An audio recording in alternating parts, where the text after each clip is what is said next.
From salons to boutiques to galleries, the shutdown has been devastating to so many small women-owned businesses across the city. At the same time, there are so many amazing women finding ways to not only survive the crisis, but lift others up along the way. Laurie O'Reilly and Julia Sinelnikova are two of those women. They're part of a dynamic new project called Masks in the Wild, a grassroots public health project that provides artists with a stipend and materials to create one-of-a-kind masks that will be available to New Yorkers and essential workers for free. The goal of the project is to remove the fear and stigma surrounding wearing a mask in public by turning it into an opportunity for creativity and self-expression. Laura and Julia joined me this week to tell me a little bit more about the program and how you can get involved. So Laura, an artist can come to you and essentially be paid for crafting a mask. Is that how it works? Close. We provide a stipend and materials for the artist to be able to make roughly around 100 masks each. The time versus, what they're actually making is up to them in terms of the materials they want to use, if they're hand painting them, if they're sewing. They have full creative control over the use of their masks, and then they're invited to distribute them locally in their communities. They can apply on masksinthewild.com. We started with a group of artists that we've worked with before. Wallplay exhibits artists' work in the vacant spaces that we operate. And so we went first into our immediate network, and we are absolutely open for submissions for anyone who would like to participate. And Julia, you have your mask on. That's gorgeous. Julia is one of the artists who's creating the mask. Tell me how you got involved in the program and what you've been creating so far. Right, yeah, so this is one of the masks that I've made with my hand-cut technique using holographic vinyls, and I had a lot of them in the studio where I've been almost every day of the quarantine lockdown, and some friends donated some materials. I reached out to Wallplay maybe a month and a half ago because I've worked with the gallery for a number of years. We've done a few solo projects together, and they're a wonderful supporter of community projects, bringing new media and public-facing festivals and openings to New York. So I was like, what are they doing probably, to combat the crisis and being creative, since they're a creative agency, and we have this project going on, so they invited me to be part. Great. And Laura, maybe you could tell us a little bit more about Wallplay and what it is and what you guys have been doing. Sure. So we are a hyper-local platform that programs and operates vacant retail spaces with pop-ups until landlords get long-term tenants.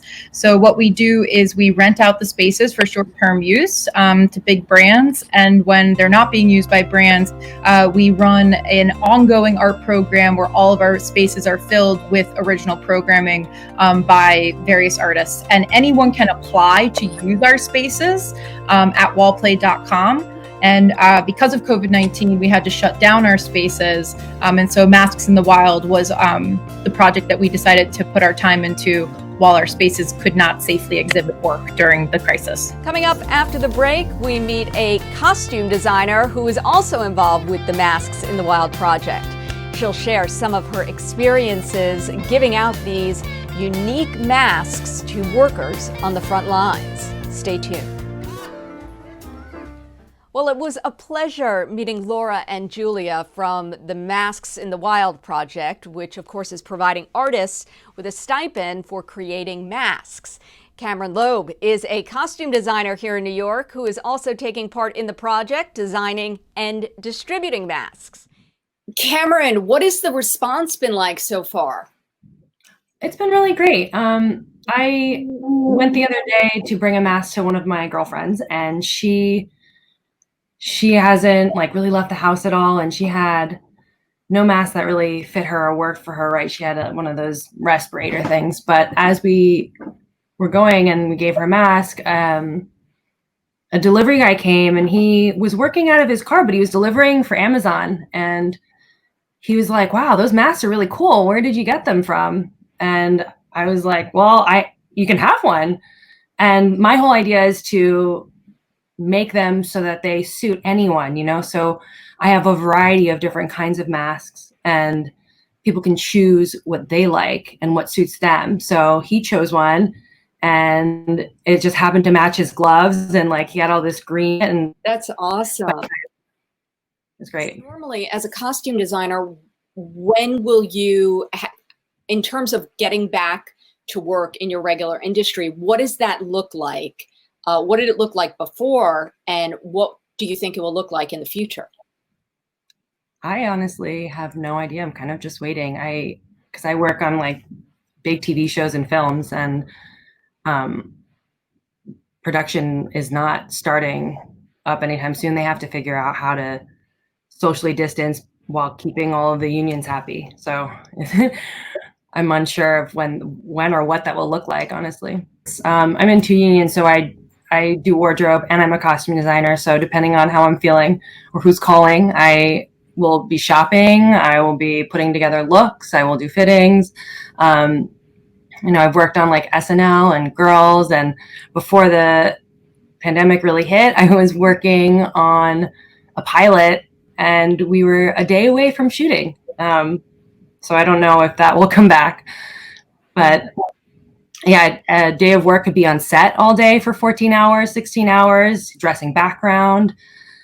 I don't know how that's going to work with, you know, a 400 background person day, and a big crowded room just doesn't seem realistic anymore. Is there anything that I haven't asked you about that you want to talk about? Part of the project is that the artists making masks get to distribute a good portion of those masks to an organization that they care about or that they want to help out. Every artist has a different organization that they're interested in, but I'm the junior board president of a children's charity called Only Make Believe, and we go into hospitals and put on shows for kids in hospitals, but obviously that can't happen right now. So they were trying to figure out a way, other than taking their show online, to help their partner facilities, which are hospitals and care facilities around New York. So I decided that I would do that and give them a good portion of my decorated masks for the healthcare workers to wear outside of work. Because yeah, they need their PPE at work, but that needs to be medical grade. But what about when they're running errands? You know, they deserve to have like fun masks too. They absolutely do. Well, thank you so much for everything that you're doing, and you're obviously so talented, and I wish you all the best, and please stay safe. Thank you too. Wallplay welcomes private and public partners who would like to participate in the Masks in the Wild project. If you or your company are interested in partnering or providing fiscal or material donations, simply contact Masks in the Wild at wallplay.com. Of course, we will have that information on our website as well.